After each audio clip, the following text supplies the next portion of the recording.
Yeah, so this is going to be about Lou Reed, disclaiming anything in Velvet Underground. Really a top 10 for his solo career. I looked up some of his biographical data on Wikipedia, as accurate as it may or may not be. And evidently, Lou Reed was actually born Lou Rabinowitz in Freeport. Well, he was born in some hospital, a Jewish hospital in Brooklyn, but then he grew up in Freeport, Long Island, started doing drugs at 16, was dyslexic, played a lot of music and picked up guitar from the radio, really liked music in high school, but had panic attacks.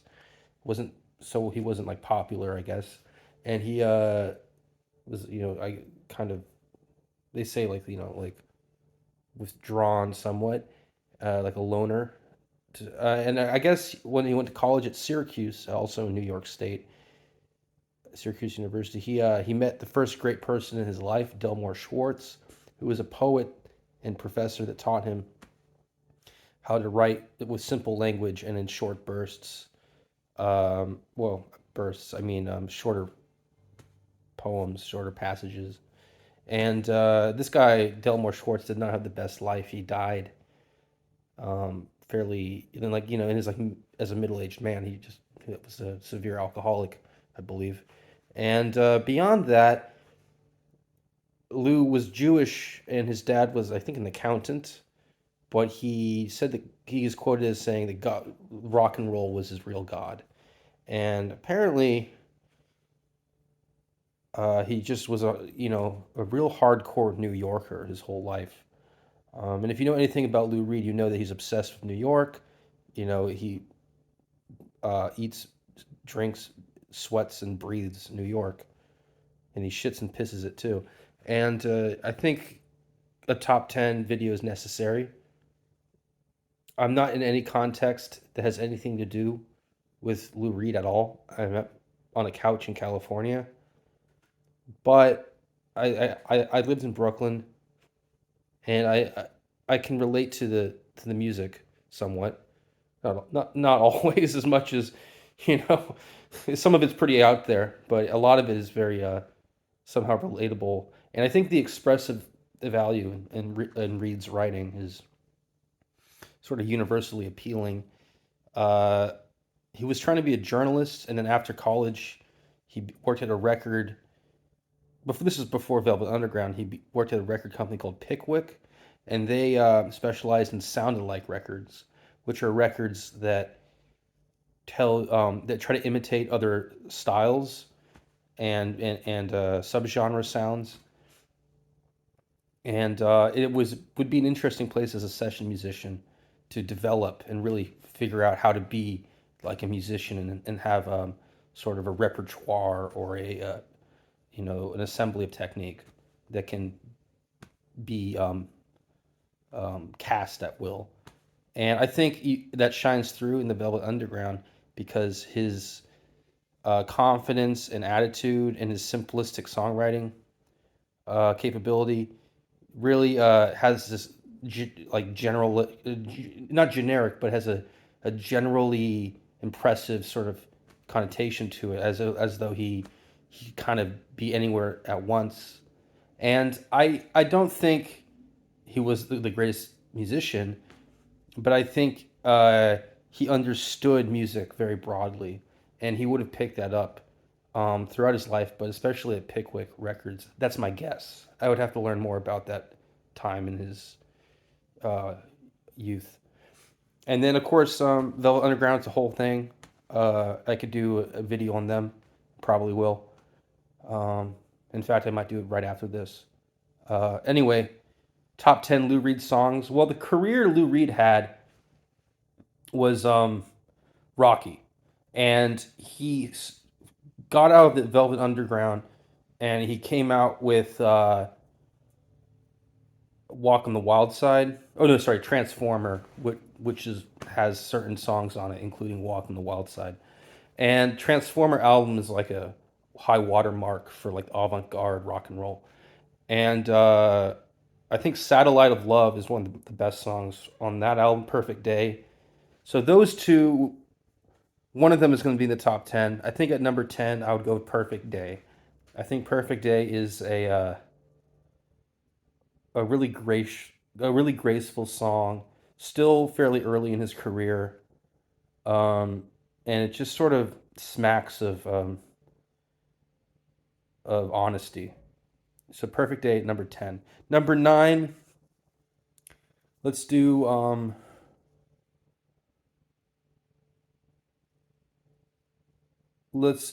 Vicious, which I believe is also off Transformer.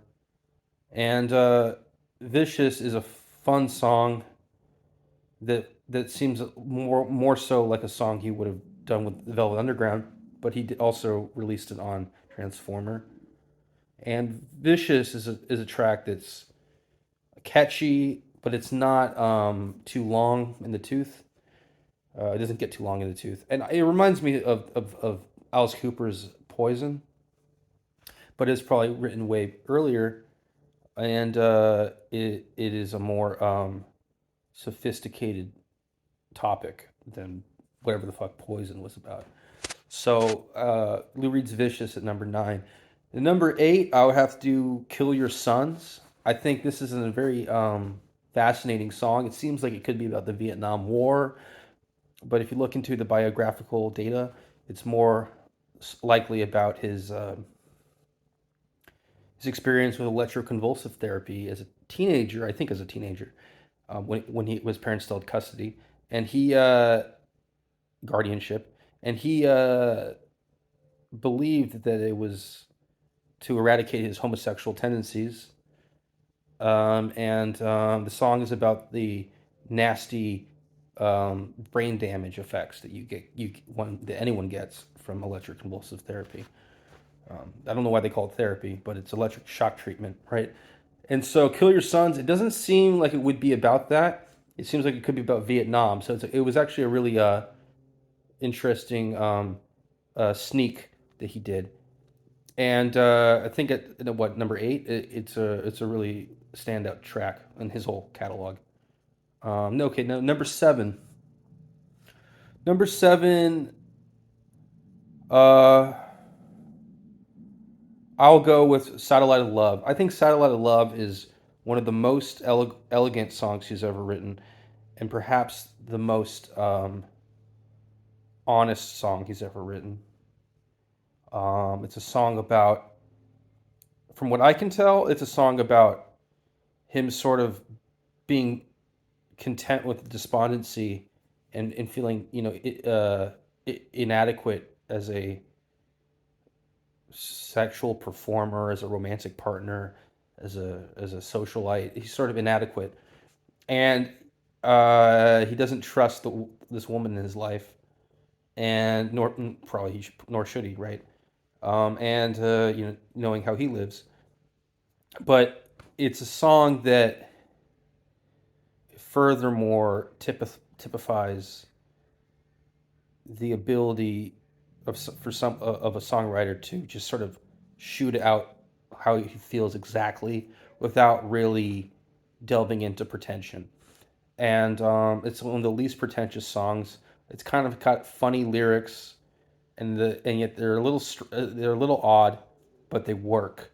And it's because you understand exactly what this character is expressing in Satellite of Love.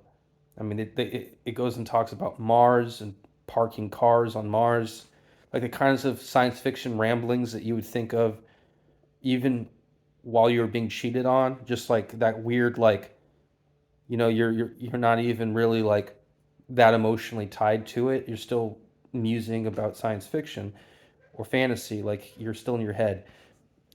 It's not that emotional, not that grounded, not that passionate.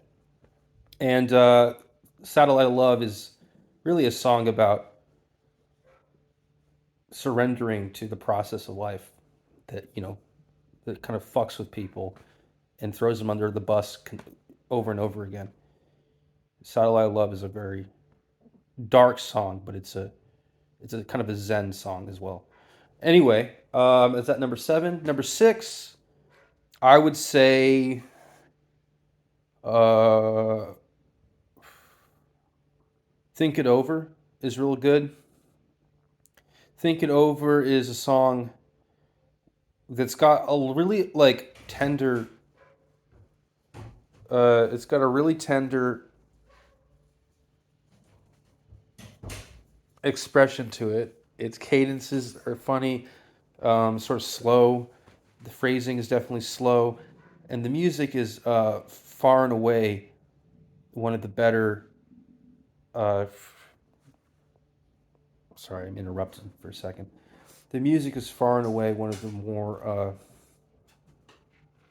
How do you explain that? How do I say this? It feels more laid out and composed than earlier tracks from the 70s. This is, I think, a 1980 album, and for the album's called "Growing Up in Public," and the one of the best songs is "Think It Over." And "Think It Over" really is a song about his connection to his fiance, I think, or a woman who he's aiming to marry, and you can tell that he has a lot of regrets, but he's sort of resigned to them, and he doesn't really have a care in the world anymore, and he just wants to sort of live his life. It's not the typical Lou Reed song. It's sort of the antithesis to what you would expect. There's no punk attitude. It's very mellow, and that's number six. Number five, we can do Charlie's Girl. Charlie's Girl is a song that is more like a Velvet Underground song, I guess. It's more like, oh, he's kind of a proto punk attitude guy. He doesn't really get along with a lot of people, and he doesn't care. He's going to write a song just about that, just about his dissidence and his abrasiveness. And there's some violent, lyrics, and there's a story that's sort of told throughout the song. It's not a long song, which is nice because the story is not really the most interesting story, but it's very entertaining and fun, and it really rocks. And I don't think it's a song that anyone would sneer at. It's clever. So that's Charlie's Girl, number five. Number four, we have let's do She's My Best Friend. This is a track that I have sort of cooled off on because I thought it was about a woman, and then I looked into the song facts on some website, and apparently it's about his heroin needs and being satisfied in sort of a diluted kind of way where he has this tongue in cheek reference to heroin being like his girlfriend or like his best friend, and you listen to this song and it actually clicks, and you're like, yeah, it is kind of about heroin, isn't it? So I liked it a lot more when I thought it was just about a woman. And so it was probably my favorite song, but since learning these little opinions on the internet, I've cooled off on "She's My Best Friend." That being said, still really really good. It's a song where he's ironically poking fun at the obsession with romance that pervaded his social life, his world, and it's a song that reminds people that sometimes solitude is the ultimate solace, and there's nothing that really can defy the boundaries in a lifestyle where that is true. Um, Number three, we could do Coney Island Baby. That's a song that's really tender and desperate and sad, and it kind of goes all over the map. It's a kind of an epic ballad, and it's really obscure. It's hard to figure out what it's about. And if you look into the song facts, it's about something you wouldn't expect. And I always felt like it was a sophisticated song because it's about something that people don't really deal with on a day to day basis. And yet, the way it's strung together makes it sound like it could be almost about anything, like it could be about anyone's life. And it takes a real lyrical master to make something very unusual feel like something that's very relatable. So Coney Island Baby, and that's off the 1975 album Coney Island Baby. It's the same album, has the same titles as that track. And it's what is this, number three?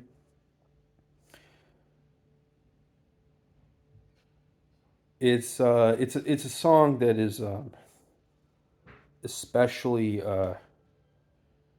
um, significant if you uh, can appreciate the irony and the tongue-in-cheek quality to the lyricism. It's but then at the same stretch, the guitar solos throughout the song, the fills, are really tender and mellow and tasty that you kind of feel like it isn't ironic. So you're kind of left with this duplicitous feeling about Coney Island Baby that you wouldn't get in many other songs by Lou Reed or many songs by anyone. It's a tour de force. Number two, I would say, uh, what's the one? Sweet Jane. This might be number one. Yeah, this okay. I'm gonna say that for one. Number two